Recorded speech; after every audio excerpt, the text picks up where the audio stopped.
अभी कुछ ही दिन बीते थे जब राहुल, नेहा और आरव उस रहस्यमय आईने की दुनिया से बाहर आए थे।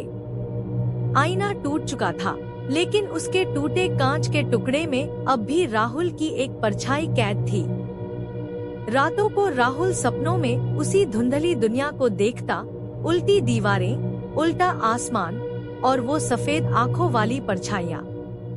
एक रात राहुल के कमरे में हल्की सी सरसराहट हुई। उसने उठकर देखा तो एक टूटा कांच का टुकड़ा धीरे धीरे चमक रहा था। अचानक उसमें से उसकी ही आवाज आई, राहुल, मुझे यहाँ मत छोड़ो। राहुल घबरा गया, लेकिन उस आवाज में दर्द था, जैसे कोई टुकड़ा अब भी अधूरा था। नेहा और आरव को बुलाकर राहुल ने सब बताया।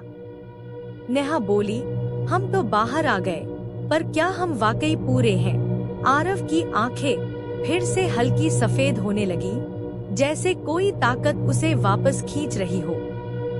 नेहा ने कहा, हमें एक बार फिर जाना होगा, उस परछाई को पूरा करने, नहीं तो वो हमें खींच लेगी। तीनों ने टूटा कांच पकड़ा और जैसे ही उन्होंने एक साथ उसे छुआ, एक तेज चमक हुई और वे फिर से उस उल्टी दुनिया में थे। लेकिन इस बार सब और अंधेरा था। कोई आवाज नहीं, कोई शक्ल नहीं, सिर्फ परछाइयाँ। राहुल की परछाई अब उनके सामने थी, अधूरी, टूटती बनती। वो बोली, तुमने मुझे छोड़ दिया, मैं भी तुम्हें छोड़ सकती हूँ।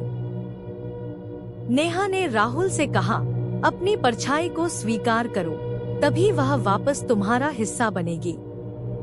राहुल ने आंखें बंद की, गहरी सांस ली और कहा, मैं वो हूँ जो डरता है, जो भागा था, लेकिन अब मैं वापस आया हूँ। परछाई मुस्कुराई, उसकी आंखें इंसानों जैसी हो गईं और वह राहुल में समा गई। आईना अब फिर से जुड़ गया, मगर इस बार उसमें सिर्फ एक दरार थी, याद दिलाने के लिए कि कभी कुछ टूटा था। राहुल, नेहा और आरव वापस आ गए, लेकिन अब पहले जैसे नहीं। उन्होंने खुद को पाया, पूरे, लेकिन बदल चुके।